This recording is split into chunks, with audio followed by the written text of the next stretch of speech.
Oke, kita lanjutkan lagi materi kita di mata kuliah Big Data Analysis. Pertemuan kita pada malam hari ini adalah atau minggu ini adalah pertemuan ke-13. Jadi topik pembahasan kita pada malam hari ini adalah fungsi klasifikasi pada Big Data Analysis dengan implementasinya dalam bahasa Python. So, coba dulu saya tanyakan satu persatu, apakah dalam data mining sudah pernah Anda mendengar istilah klasifikasi?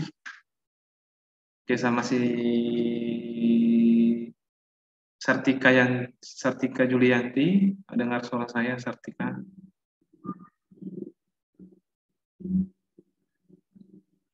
Sartika. Rizky Ferita Wahyu, apakah mendengarkan suara saya? Ya Pak, dengar Pak. Oke, udah pernah dengar istilah klasifikasi dalam data mining? Pernah Pak. Seingat saya sistem sistem data menyusun dengan sistematis Pak. Dengan sistematis ya. Agustina Sidabuta, apa udah pernah dengar istilah klasifikasi dalam data mining? Pernah Pak. Oke, itu di mananya Anda pernah mendengarkan? Dalam penyusunan kelompok ataupun golongan Pak. Oh, penyusunan kelompok data ya. Oke. Oke, terima kasih. Kalau misalnya si Jumantri Tua, bagaimana? Udah pernah dengar sebelumnya istilah klasifikasi?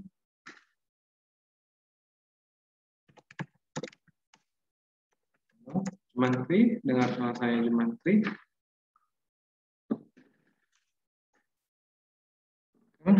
Nggak dengar. Miss Mei Mariana, Buang Manalu, apakah sudah pernah dengar istilah klasifikasi dalam data mining? Pernah, Pak. Oke, di mananya itu? Untuk mengelompokkan data, Pak. Mengelompokkan data. Algoritma apa yang berkaitan dengan klasifikasi? Masih ingat di data mining? Lupa, Pak. Oh, lupa. Cepat kali. Kalau Rizky Ferita Bayu? Nggak ingat juga Pak. Nggak ingat juga. Khairunisa, masih ingat klasifikasi? Algoritma apakah itu? Hah? Algoritma naive Bayes classifier. Masalah itu Pak. Oke, yang lain nggak ada? Oke, Rizky Meliani Astri Hasibuan? Algoritma KNN Pak. Oh, KNN ya. Oke. Sarah Simanjuntak, apakah dengar suara saya, Sarah?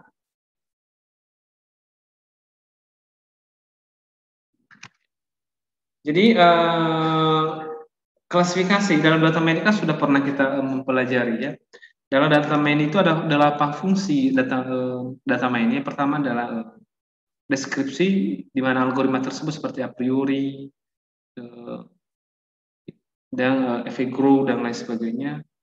Baru ada fungsi clustering ya. Clustering seperti algoritma K-means, KNN ya.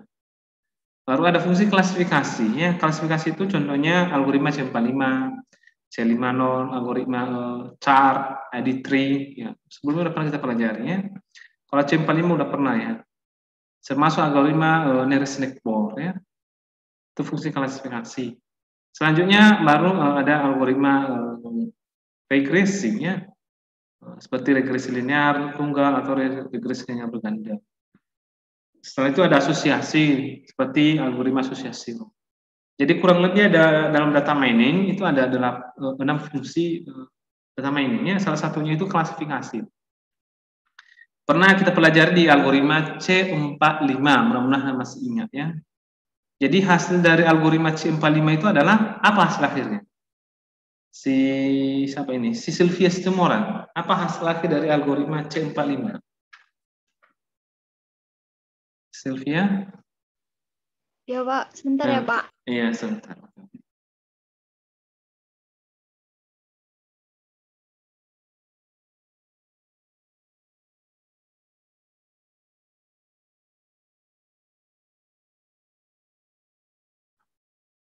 Oke, Pohon selanjutnya. keputusan ya, Pak. Oh, oke, keputusan betul sekali. Jadi hasil akhir dari algoritma ID3, algoritma chart, algoritma C45, algoritma C50 itu semua klasifikasi itu hasil akhirnya biasanya dalam bentuk pohon keputusan. Mudah-mudahan di modul yang pernah saya kirim sebelumnya, kalau misalnya Anda masuk semester 5, itu ada cara mengerjakannya kan. Ada rumusnya, ada mencari gain, ada mencari entropinya ya. Dan hasil akhirnya itu adalah pohon keputusan atau decision tree. Jadi klasifikasi adalah pengelompokan data berdasarkan kriterianya. Ya, berdasarkan kriteria. Jadi pengelompokan data berdasarkan kriteria dan hubungannya dengan atribut keputusan. Jadi kalau misalnya ditarik kesimpulan bahwa algoritma klasifikasi ini mengelompokkan data berdasarkan atribut keputusannya, berdasarkan atribut keputusan tergantung atau yang dipengaruhi oleh atribut kriteria, ya, yang dipengaruhi oleh atribut kriteria. Jadi hasil akhirnya itu adalah nanti adalah dalam bentuk keputusan. Selanjutnya kita nggak mungkin belajar lagi cara menghitung seperti algoritma C45. Nah, kita tidak menghitung seperti itu lagi, itu masih manual. Jadi pada malam hari ini kita langsung implementasikan algoritma klasifikasi yang di dalamnya itu ada C45, ada C50, ada ID3, ada chart itu dalam bentuk bahasa Python. Hasilnya juga nanti pohon keputusan. Jadi hasilnya juga nanti dalam bentuk pohon keputusan. Struktur tabel yang kita gunakan sama, di mana tabel tersebut adalah ada atribut keputusan, ada atribut kriteria. Jadi sama atribut tabel yang kita gunakan. Jadi itu yang kita pelajari pada malam hari ini adalah implementasinya atau aplikasinya dalam bahasa Python. Di semester 5 kita sudah mempelajari algoritmanya secara manual. Ya, mudah-mudahan Anda masih ingat. Kalau misalnya masih lupa ya tinggal dipelajari lagi. Pada malam hari ini kita pelajari bagaimana aplikasinya dalam bahasa Python. Ya. Jadi sebelumnya sudah saya kirim modulnya di Telegram dan kita coba dulu bahas di sini ya. Oke. Jadi klasifikasi dengan bahasa Python. Jadi di sini kalau saya lihat hasilnya ini bukan C45, bukan C50. Kalau saya lihat hasil akhirnya dalam bentuk seperti ini, sepertinya dia algoritma chart atau algoritma D3. Tapi juga pohon keputusan, tapi bentuknya seperti itu ya. Nanti coba dipelajari apakah sama hasilnya dengan data seperti ini. Oke, kita mulai dari paling atas, yaitu klasifikasi dengan bahasa Python. Dengan bahasa Python kita dapat melakukan klasifikasi data. Salah satu bentuk klasifikasi data dapat diaplikasikan dalam bentuk pohon keputusan atau decision tree. Klasifikasi data menggambarkan hubungan antara atribut kriteria dengan atribut keputusan atau kelas atau target. Berikut klasifikasi dengan bahasa Python. Ya. Jadi kita udah langsung ke datanya. Ya. Jadi ini datanya. Jadi lihat datanya ini seperti sebelumnya. Kita tabel ini harus terdiri atas atribut kriteria, dan atribut keputusan. Jadi ini ada dua bentuk atau ada tabel ini harus berbentuk seperti ini, berbentuk decision attribute. Jadi yang mempengaruhi status ini adalah dipengaruhi oleh IPK mahasiswa, pekerja orang tua, persentase, aktif organisasi, JK dan prodi dan tahun. Jadi itu yang mempengaruhi seseorang itu menerima beasiswa atau tidak. Jadi kalau lihat tabel ini sama seperti sebelumnya, hanya saja saya lebih buat ringkas judul tabelnya. Ini IPK, ini PKT adalah pekerja orang tua, ini adalah prestasi, AO ini adalah aktif organisasi, JK jenis kelamin, prodi program studi, THN tahun, dan status ini status menerima atau tidak. Ya, jadi seperti itu ya. Jadi ini adalah tabel calon penerima beasiswa. Jadi kalau 0 dia tidak menerima berdasarkan kriterianya, kalau 1 menerima berdasarkan kriteria ini. Begitu ya. Hampir sama dengan tabel sebelumnya. Jadi dalam pengolahan data di sini kita membuat dua tabelnya, membuat tabel dalam bentuk file. Jadi dua tabel dalam dua file. File pertama adalah BA training .xls. Jadi file pertama adalah namanya BA training. Jadi file training lah istilahnya ini. Yang datanya itu lebih banyak daripada tabel yang lain. Jadi file yang kita gunakan untuk percobaan di sini adalah dua file ya. Satu adalah file training. Itu file yang kedua adalah file test. File training adalah untuk latihan, ini file kedua adalah file test. Jadi dua-duanya harus kita buat ya, dua-duanya harus kita buat tabel tersebut. Jadi ini tabel yang pertama, ini datanya. Dan ini tabel yang kedua, namanya BA testing. Ini lebih sedikit. Jadi file testing. Jadi dua-dua tabel ini disimpan dalam bentuk Excel ya, Excel. Disimpan dalam bentuk Excel. Jadi dua tabel.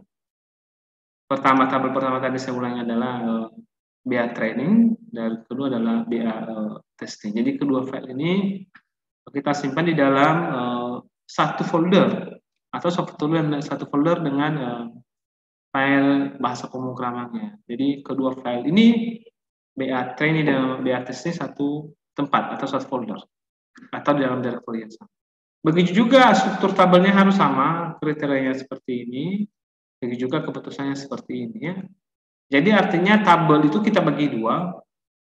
Satu yang training, satu itu testing. Hanya saja testing lebih banyak daripada hanya saja training jauh lebih banyak datanya daripada testing ya.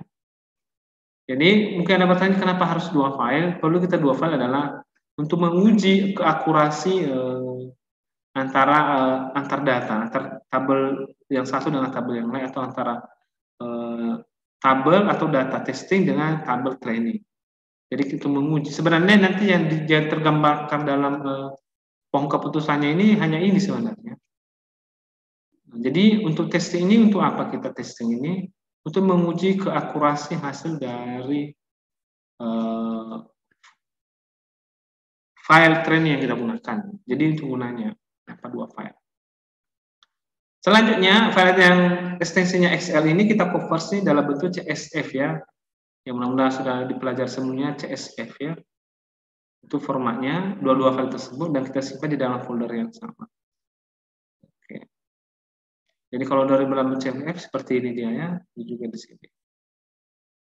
Oke, ini sudah jelas keterangan tabelnya, tinggal Anda baca. Penting dari tabel 1 dan tabel 2 konversi menjadi data dengan ekstensi file command sprite value atau CSV dan simpan di suatu folder. Untuk data di atas saya buat namanya BA training CSV dan BA testing.csv.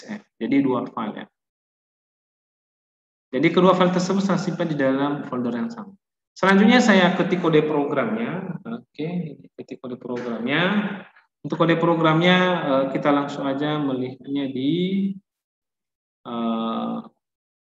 browsernya langsung ya. Oke, ini programnya. Jadi mungkin yang pertama ini mungkin Anda pernah pelajari sebelumnya, ini adalah variabel. Jadi banyak yang kita gunakan mulai dari Pandas, library Pandas, library NumPy, library sklearning, dan matplotlib. Jadi Pandas untuk membaca data, nanti untuk perhitungannya, untuk ini untuk machine learning, dan matplotlib ini adalah untuk visualisasinya dalam bentuk grafik. Ini adalah variabelnya. Selanjutnya ini variabel yang perintah kedua adalah ini untuk membaca file. Tadi kan dua file tersebut ini kita buat namanya itu BA training.csv dan BA testing.csv. Ya, jadi dua file ya. Kita buatnya namanya. Jadi kita letakkan di tempat yang sama ya. Selanjutnya perintah ini adalah print jumlah data training mahasiswa training set dan print jumlah data testing mahasiswa testing set. Ini adalah untuk menampilkan bentuk data mahasiswa training dan mahasiswa testing. Jadi ingat, file BA training tadi sudah divariabelkan sebagai mahasiswa training, BA testing tadi sudah divariabelkan dengan mahasiswa testing. Jadi nanti di berikutnya kalau misalnya kita menggunakan mahasiswa training berarti itu diambil dari BA training datanya. Kalau misalnya kita menggunakan mahasiswa testing berarti kita menggunakan data BA testing. Jadi perintah ini adalah untuk menampilkan bentuk dari tabel yang pertama. Jadi tabel yang pertama adalah yang mahasiswa training itu datanya itu 35 banyaknya dan atributnya 9 ya. Begitu juga kalau testing datanya itu adalah 15 banyaknya rekodnya dan atributnya 9 ya. Jadi sama banyak jumlah atribut. Selanjutnya perintah yang ini adalah target encoder sama dengan label encoder. Jadi mahasiswa training target encoder fix transform mahasiswa training status. Jadi di sini ditetapkan mana yang menjadi target. Oke, begitu juga di sini mahasiswa testing target encoder transform mahasiswa testing status. Jadi di sini apa yang menjadi target? Jadi kita mencari mana yang menjadi target dalam tabel tersebut. Mana atribut yang menjadi target. Oke, yang menjadi target adalah atribut status. Tadi di tabel kita ada status kan? Mudah-mudahan masih ingat di tabel kita tadi ada variabel atau atribut status. Di mana isi status kan 0, 1, 1, 1. Jadi 0 itu tidak menerima, 1 menerima. Jadi yang menjadi targetnya itu adalah itu atribut target atau atribut keputusan. Jadi namanya di tabel kita buat adalah status, makanya ini statusnya. Jadi kalau Anda pun sesuaikan ya, tidak semua isinya itu harus status. Jadi saya lihat tugas yang Anda kirim itu kebanyakan disesuaikan juga dengan contoh punya saya. Tidak ya, tidak harus status nama atribut keputusan. Bisa juga yang lain. Ada juga sebagian yang mengerti ya, tidak membuat harus status. Tapi sebagian saya lihat, kok disesuaikan sekali ya. Selanjutnya, mahasiswa training drop. Berarti ini kalau mahasiswa training berarti membaca data training ya. Begitu juga di sini mahasiswa training. Jadi di sini ditulis di sini adalah mahasiswa training drop. Di dropnya atribut yang tidak berpengaruh pada hasil. Jadi di sini dibuat status, nama, prodi, target, JK tahun. Jadi ini adalah beberapa atribut seperti nama, prodi, target, JK tahun. Itu kan dalam tabel tadi kan itu kan merupakan atribut. Kecuali targetnya, Tapi walaupun target di drop tetap juga ditampilkannya lagi, tetapi di sini diagramnya target tersebut harus di drop, tapi dipanggilnya lagi. Jadi ini adalah beberapa atribut yang tidak berpengaruh kepada hasil. Misalnya seseorang itu menerima beasiswa atau tidak kan tidak berpengaruh pada jenis kelaminnya, tidak berpengaruh sama tahunnya, tidak berpengaruh sama prodinya. Jadi seorang menerima beasiswa itu hanya berpengaruh sama IPK, prestasinya, aktif organisasinya, dan lain sebagainya. Ya. Baru begitu juga di mahasiswa testing, divariabelkan dengan X mahasiswa testing, Y mahasiswa testing, dijelaskan juga mana atribut yang tidak berpengaruh. Jadi seperti status, nama, prodi, target, JK, tahun. Jadi sama dengannya. Selanjutnya dilakukan decision modelnya decision tree. Jadi di sini DCS decision tree classifier kriteria gini. Ya, mungkin Anda bertanya apa gini. Ini hampir sama pencarian nilai gain dalam algoritma C45. Kalau Anda ingat ada pencarian nilai gain. Ini ditulis ini gini. Jadi hampir sama pencarian nilai gain pada algoritma C45. Dan semua itu algoritma klasifikasi ada pencarian nilai gain. Itulah gini. Baru DCS fix. Jadi difiksa mahasiswa training. Jadi mahasiswa digunakan tetap mahasiswa training atau BA training. Mahasiswa training. Selanjutnya DCS score S mahasiswa training ya tetap. Baru prediksi DCS predict X mahasiswa testing. Jadi bandingkan data training dengan data mahasiswa testing. Baru hasil prednya akurasi skor prediksi yaitu prediksi mahasiswa testing kali 100. Baru ditampilkan akurasi dengan data 70 banding 30% sama dengan hasil pred. Jadi keluar hasilnya adalah akurasi dengan data 70 banding 30% maka 93%. Jadi tadi kan ada dua file yang kita gunakan, itu BA testing dan BA training. Ketemukan kedua data tersebut dibandingkan dengan perbandingan data adalah 70 banding 30. Jadi misalnya data 10 itu training, testingnya 33, berarti 70/30. Kalau misalnya ada data 10, 7 testing, 7 training, 3 testing. Berarti 70/30. Perbandingan kedua data tersebut dari hasilnya itu adalah 93,33%. Jadi akurasi kedua tabel tersebut itu sampai 93%. Jadi artinya ya hampir 100% akurasinya. Jadi akurasi dibandingkan di sini adalah antara kriteria dengan keputusan dibandingkan, berarti ada di situ ditemukan di dalamnya itu adalah ada pola yang sama antara tabel yang satu dengan tabel yang lain, antara tabel satu dengan tabel dua. Itulah yang disebut dengan akurasi. Jadi memprediksi pola yang terjadi dalam kedua tabel tersebut. Jadi akurasinya sampai 93%. Selanjutnya baru CLF Decision Tree Classifier Max Deep. Jadi deep ini adalah kedalaman sampai 3 level. CLF Fix X mahasiswa training. Jadi yang di apanya ini adalah yang ditampilkan di keputusan ini adalah mahasiswa training. Selanjutnya Decision Tree Classifier Max Deep 5, artinya bisa nanti keputusannya itu sampai 5. Oke, seperti tadi sini dikasih tahu kriteria yang digunakan untuk pembentukan keputusan adalah atau klasifikasi adalah IPK, pekerja orang tua, prestasi dan keaktifan organisasi. Kriteria keputusannya adalah 0 dan 1 kan? Oke. Baru dijelaskan di sini ini fix, SS, VLT, subloss, rongnya 1 dan lain sebagainya itu adalah ukuran dari tabelnya, ukuran dari grafiknya. Baru dalam bentuk keputusan, feature-nya fasilitas yang digunakan adalah atribut kriteria, class name-nya itu adalah atribut keputusan, fill length, true, dan fix size-nya image, tapi dalam bentuk gambar. Jadi setelah dijalankan hasilnya seperti itu. Jadi hasilnya di dalam bentuk pohon keputusan. Ya hasilnya ini beda dengan C45. Kalau P45 agak mudah kita baca aja. Ini sepertinya Agulimaca atau D3.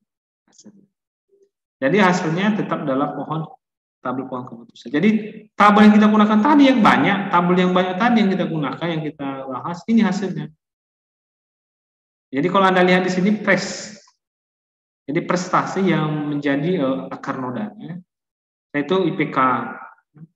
Itulah yang mempengaruhi hasilnya. Jadi hasilnya di dalam bentuk pohon keputusan. Oke, jadi saya harap nanti program ini Anda coba di rumah, begitu juga datanya. Coba Anda cari data sendiri, usahakan tabelnya dalam bentuk decision attribute, yaitu tabel yang ada kriteria dan ada keputusan. Oke, sekian yang bisa saya jelaskan. Kalau misalnya ada yang mau ditambah, yang mau dikurangi, silakan tanyakan kepada saya biar kita bahas secara bersama-sama. Oke. Waktu diberikan kepada Anda semua.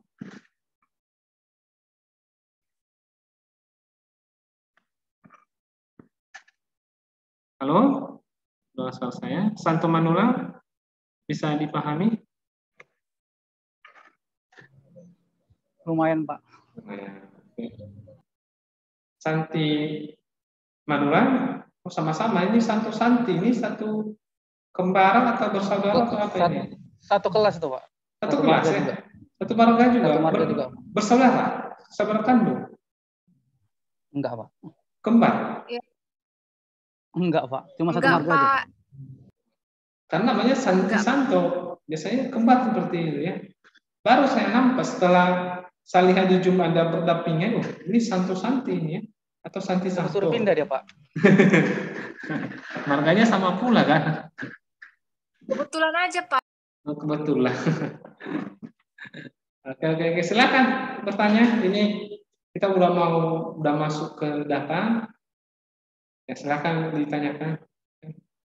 Ini silakan nanti dicoba. Ini kode-kodenya, kode programnya ini sangat-sangat bermanfaat bagi Anda nanti ke depan dalam pengolahan data dalam klasifikasi. Oke, silakan tanyakan. Rizky Ferita Wahyu, ada yang tidak, Pak. Udah jelas ya? Semuanya udah jelas? Agustina Sedabuta ada mau ditanyakan? Nggak ada, Pak. Oke, Jumantri ada mau ditanyakan?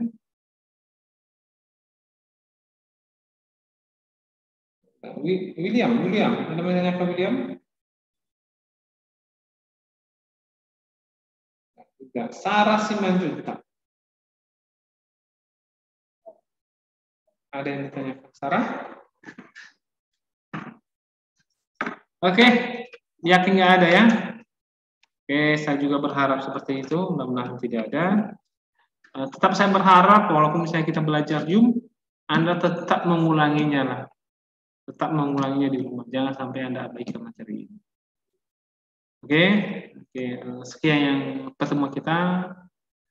Sampai jumpa pada pertemuan berikutnya. Selamat malam. Horas, Majua-jua, Jua-jua, Ahoy, Yahoo. Salam sejahtera bagi kita semua. Assalamualaikum warahmatullahi wabarakatuh. Salam sehat dan salam beristirahat. Dan salam beristirahat. Malam, Pak. Oke, selamat. Oke, silakan di lift.